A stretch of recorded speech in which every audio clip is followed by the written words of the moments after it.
창세기 25장 말씀입니다. 창세기 25장에 아브라함이 175세 세상을 떠나죠. 아브라함이 자기 아내 사라가 세상을 떠남으로 혼자 살지 않고 또 결혼을 합니다. 100세 먹은 사람이 어떻게 자식을 낳겠습니까? 하나님 앞에 그렇게 웃었던 분이 사라가 세상을 떠난 후에 또 처부 후처를 맞이해서 그 후처를 통해서 또 자손을 봅니다. 오늘 우리가 나눌 말씀은요, 임신하지 못함으로 이 말씀을 좀 나누고자 합니다. 21절이죠. 21절 같이 한번 읽겠습니다. 21절 이삭이 그의 아내가 임신하지 못함으로 그를 위하여 여호와께 간구하매 여호와께서 그의 간구를 들으셨으므로 그의 아내 리브가가 임신하였더니 그럽니다. 임신하지 못함으로 이 말씀을 같이 나누고자 합니다. 시어머니 유전자하고 며느리 유전자는 섞일 일이 없죠. 시어머니가 임신하지 못한다고 해서 며느리도 임신하지 못한다, 이것은 맞지 않습니다. 그런데 믿음의 조상 아브라함 가문에요, 이런 일이 있습니다. 아브라함에게 제일 큰 문제는 자손이 없는 것이었어요. 그렇죠? 자식이 없으니까 가정총무 엘리에셀을 후계자로 둘까 그런 생각을 했어요, 아브라함이. 그리고 무엇보다도 아브라함은 첩을 두어서 하갈을 통하여서 이스마엘 자식을 낳죠. 자식이 없는 것이 아브라함에게 제일 큰 문제였어요. 그런데 묘하게도요, 아브라함의 며느리 리브가 또한 임신을 못합니다. 어제 우리가 말씀 나눴죠. 리브가는요, 믿음의 사람입니다. 가겠나이다 이러잖아요. 기회가 올 때 그 기회를 붙잡을 수 있는 그런 믿음의 사람입니다. 그럼에도 생명을 낳는 일은 안 되는 겁니다. 자기 뜻대로 안 돼요. 생명을 낳는 일은. 우리 권사님도 결혼하자마자 임신이 딱 됐나요? 결혼하자마자 임신이 딱 되면요, 임신하는 것이 그렇게 큰 문제가 아니에요. 신랑하고 하룻밤 잤는데 임신 당연한 거지 이래요. 신랑과 신부가 하룻밤 자면 덜커덕 임신이 되면요, 당연한 겁니다. 문제될 게 없어요. 그런데 임신을 못 하시는 분들은 이게 제일 큰 문제입니다. 우리나라 불임률을 조사해 보니까요, 한 15% 정도 된다고 그래요. 조금 더 높을 것 같아요. 100쌍이 결혼하면 15쌍은 임신이 안 되는 겁니다. 오늘 본문에서 이삭이 40세에 결혼을 하죠. 20절에 그러죠. 이삭이 40세에 리브가를 맞이합니다. 그리고 60세에 자식을 봐요. 26절에 그렇게 나오죠. 리브가가 그들을 낳을 때 이삭이 60세였더라 그럽니다. 40세에 결혼해서 60세에 자식을 봐요. 그러니까 20년 동안 자식이 없는 것입니다. 시어머니 사라가 불임이므로 며느리 리브가도 불임이다. 이것은 앞뒤가 맞지 않습니다. 오늘 우리는요, 임신을 못함으로 하는 말씀을 함께 나누고자 해요. 사람이 할 수 없는 일을 만나면은 어떻게 해야 하는가 하는 거죠. 현대과학이 너무 발달해 가지고요, 마치 사람이 하나님같이 행세를 하고 있습니다, 지금. 하지만 착각하면 안 됩니다. 이것부터 우리가 좀 생각을 해야 되겠습니다.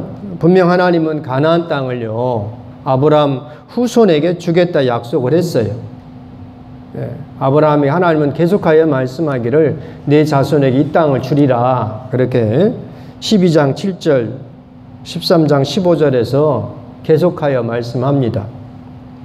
그런데 아이러니한 것은요, 땅을 주겠다, 자손에게 주겠다 하면 자식을 줘야 이게 될 거 아닙니까? 아브라함 최대 고민이 자식이 없는 거죠. 그런데 이삭 또한 이제 자식이 생기지 않는 거예요. 이제 우리는 이것을 어떻게 해석해야 할까 하는 겁니다. 임신하지 못함으로를 어떻게 해석해야 할까 하는 겁니다. 한 번 더 21절을 보겠습니다. 21절. 이삭이 그의 아내가 임신하지 못함으로 그를 위하여 여호와께 간구하며 여호와께서 그의 간구를 들으셨으므로 그의 아내 리브가가 임신하였다. 그럽니다. 이삭은요, 아내가 임신하지 못하니까 하나님 앞에 간구합니다. 이삭이 간구하니까 하나님이 이삭의 기도를 들어주십니다. 리브가가 임신을 하게 돼요. 다시 말해 이삭의 자식은 야곱과 에서, 우리가 잘 아는 야곱과 에서는 어떤 사람들입니까? 기도해서 얻은 자식입니다. 당연히 생겨난, 결혼해서 당연히 생겨난 자식이 아니고요. 야곱과 에서와 야곱은 기도해서 얻은 자식입니다. 아주 귀한 자식입니다. 그런데요, 정말 끝이 없는 것은, 기도의 끝이 없는 것은 이거예요. 22절도 한번 읽어보겠습니다. 22절.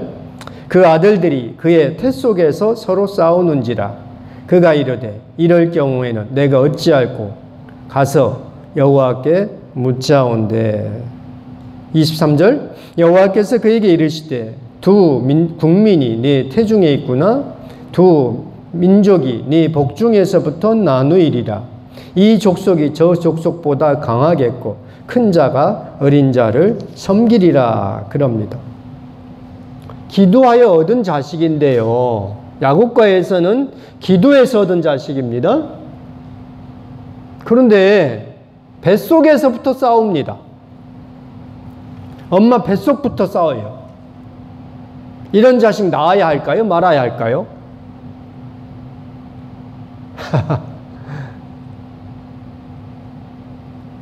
우리나라도의 낙태가 이제 합법화됐습니다. 엄마 권리를 주장해서 낙태가 합법화됐습니다. 우리나라도.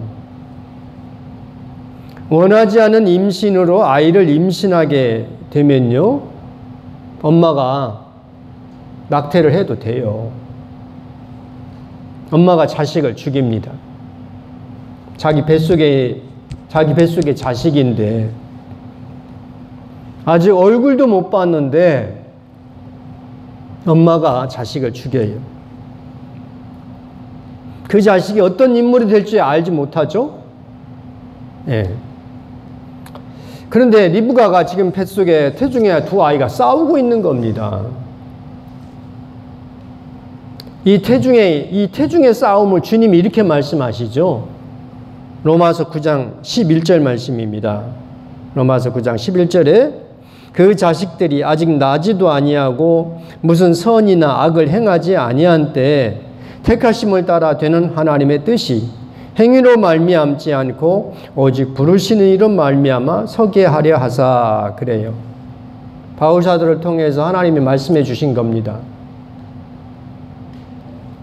야곱과 에서는 무슨 행동을 해가지고 무슨 행위로 말미암아서 야곱이 이삭의 계통을 이어간다. 그 행동으로 된 것이 아니라 이겁니다. 믿음의 계보가 야곱을 통해서 간다 하는 것을 로마서에서 그렇게 가르쳐 주죠. 갈라디아서 2장 16절에 사람이 의롭게 되는 것은 율법의 행위로 말미암음이 아니요 오직 예수 그리스도를 믿음으로 말미암는 줄 알므로 우리도 그리스도 예수를 믿나니 이는 우리가 율법의 행위로서가 아니고 그리스도를 믿음으로써 의롭다함을 얻으려 함이라. 율법의 행위로는 의롭다함을 얻을 육체가 없다 그래요. 그리스도를 믿음으로 의롭다함을 얻는다 하는 것을 여기 있는 이 큰 자가 어린 자를 섬기리라. 두 민족이 뱃속에서부터 나누어지는 것을 미리 가르쳐 주는 겁니다. 여러분, 우리가 기도하면은 주님이 들으십니다. 아멘. 내가 기도하면은 하나님이 들으십니다. 주님이 들으신다는 것은요, 주님이 내 뜻을 주님 뜻으로 받아들이겠다는 겁니다. 할렐루야. 기도할 때는 내 뜻이었지만 주님이 이것을 들으심으로 말미암아 하나님의 뜻이 되는 겁니다. 이게 기도입니다. 그러므로 주님은요, 그냥 주지 않아요. 그렇죠? 그냥 주지 않으므로 감사해야 합니다. 내가 기도하면 하나님이 그냥 척컥척컥 다 들어줘. 그러면은 얼마나 좋겠어요? 그게 좋은 게 아니에요. 기도하면 인생이 술술 풀려. 그러면요, 믿음도 잘 안 생기고요, 지혜도 별로 없고, 무엇보다도 교만해집니다.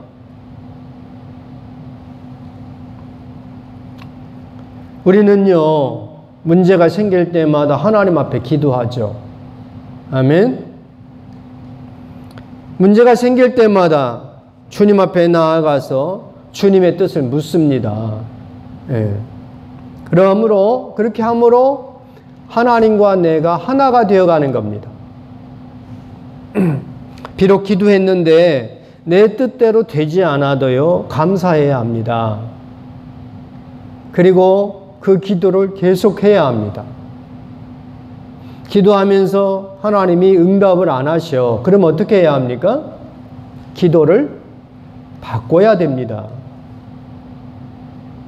계속해서 내 주장만, 내 생각만, 내 뜻만 주장하면은 하나님의 뜻이, 하나님이 내 기도를 하나님의 뜻과 하나가 되지 않는 거죠. 우리가 기도를 계속한다는 것은 다른 거 아니에요.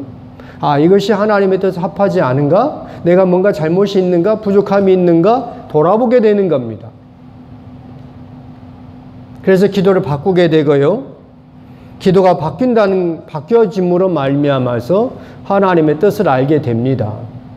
결국 나와 하나님이 하나가 되는 거예요. 우리가 기도할 수 있다고 하는 것은요, 복 중에 복입니다.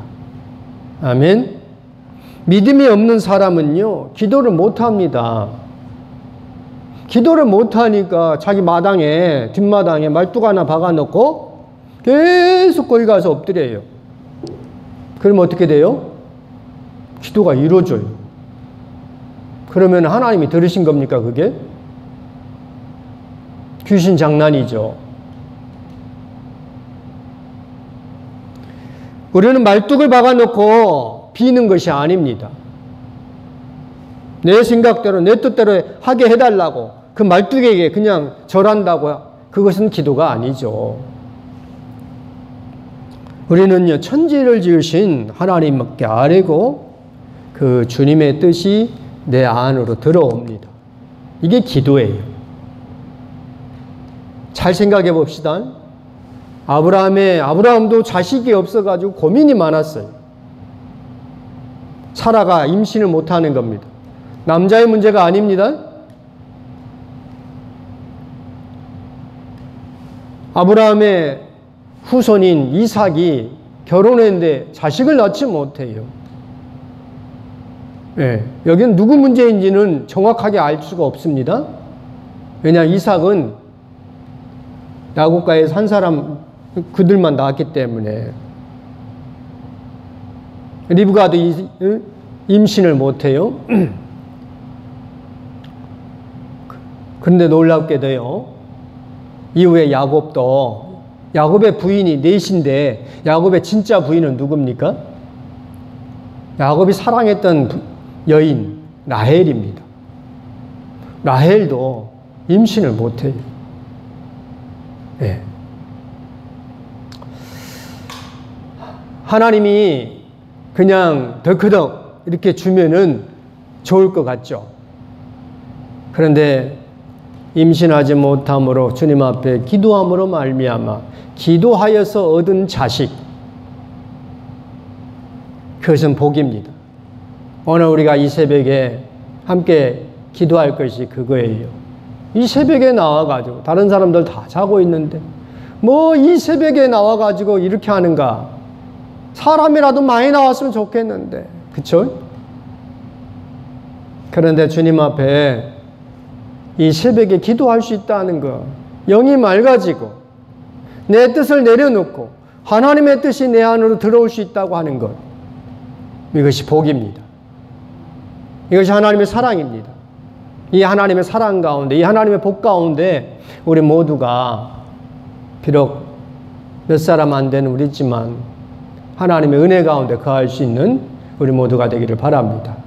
기도하겠습니다. 거룩하신 하나님 아버지, 은혜를 감사합니다.